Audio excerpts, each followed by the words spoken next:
네, 뉴스 주민 시간입니다. 정윤섭 기자 나와 있습니다. 정 기자, 시작해보죠. 네, 먼저 뒤 화면 먼저 보실까요? 큰절하는 사람들 예천군 의회 의원들인데요. 네. 그 해외 연수 가서 가이드를 때리고 이른바 접대부 술집 논란을 일으킨 박종철 권도식 의원들을 제명한 이후에 저렇게 퍼포먼스를 벌이는 장면입니다. 저렇게 셀프 징계로 끝난 건가요? 그러니까 그 이른바 셀프 징계 과정을 좀 따져보고 들여다보니까 그야말로 셀프 징계의 정석을 보여줬다 그럴까요? 좀 그렇게 볼 수가 있는데요. 하나씩 좀 설명을 드릴게요. 자, 일단 예천군 의원은 저렇게 9명입니다. 근데 첫 번째 박종철 의원 같은 경우가 징계 대상자다 보니까 투표에서 빠져서 8명의 투표에서 찬성 7, 무효 1로 그 가결이 된 거고요. 이게 무효표가 있네요? 그렇습니다. 그러니까 앞서 이 투표에는 역시 징계 대상자인 권도식 의원이 투표를 했거든요. 그래서 무효를 권 의원이 한 게 아니냐 이런 의심이 들고 있고요.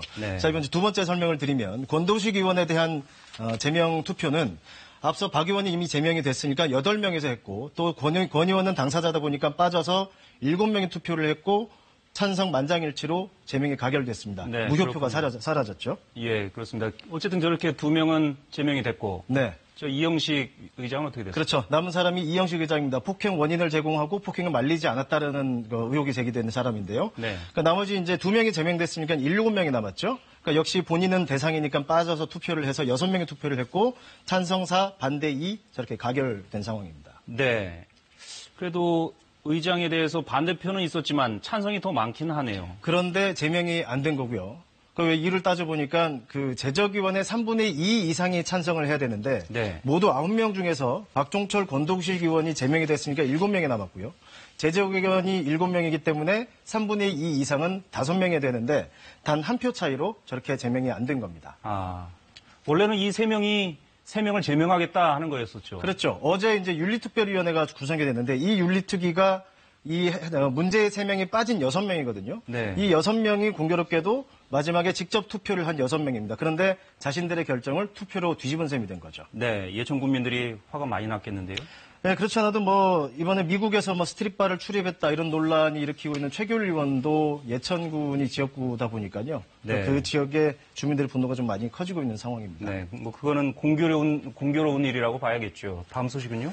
예, 두 번째 소식, 이번엔 영화 포스터 하나를 준비했습니다. 유관순 열사의 이야기를 다룬 한과라는 영화고요. 주인공을 배우 고화성 씨가 맡았는데요. 사진 한 장 더 보겠습니다. 지금 고화성 씨가 서류 한 장을 들고 있죠. 최근에 그 서경덕 교수가 유관순 열사 서훈 등급 상향 서명 운동을 시작했는데 고화성 씨가 첫 번째 서명자로 참여를 한 겁니다. 서훈 등급 상향 운동이요? 네. 그러니까 서훈 등급이 쉽게 말해서 국가가 주는 훈장의 등급을 말합니다. 표를 보시면 유관순 열사는 지금 3등급이고요. 1등급이 김구 선생, 윤봉길 의사, 이승만 전 대통령이고요. 근데 2등급에는 또 친일 행위로 박탈된 적이 있지만 인촌 김성수가 들어 있습니다. 그러니까 3등급일 경우에는 공식적으로 대통령 헌화도 받지 못하게 규정이 돼 있고요. 유관순 열사 하면 사실 3.1운동의 상징적인 인물이라고도 볼 수가 있는데. 그렇죠. 올해가 또 100주년이고요. 그래서 어쨌든 시간이 많이 흘렀고 많이 늦었지만은 뭐 분위기는 나쁘진 않습니다. 뭐 국회에서도 좀 논의가 되고 있고 문재인 대통령도 그 필요성을 좀 언급을 했다고 하니까 그 관련 규정만 조금 잘 개정이 되면 서훈 등급 상향은 뭐 머지않아 좀 해결될 것 같기도 하고요. 오늘 준비한 소식은 여기까지입니다. 알겠습니다. 잘 들었습니다. 뉴스 주민 정윤섭 기자였습니다.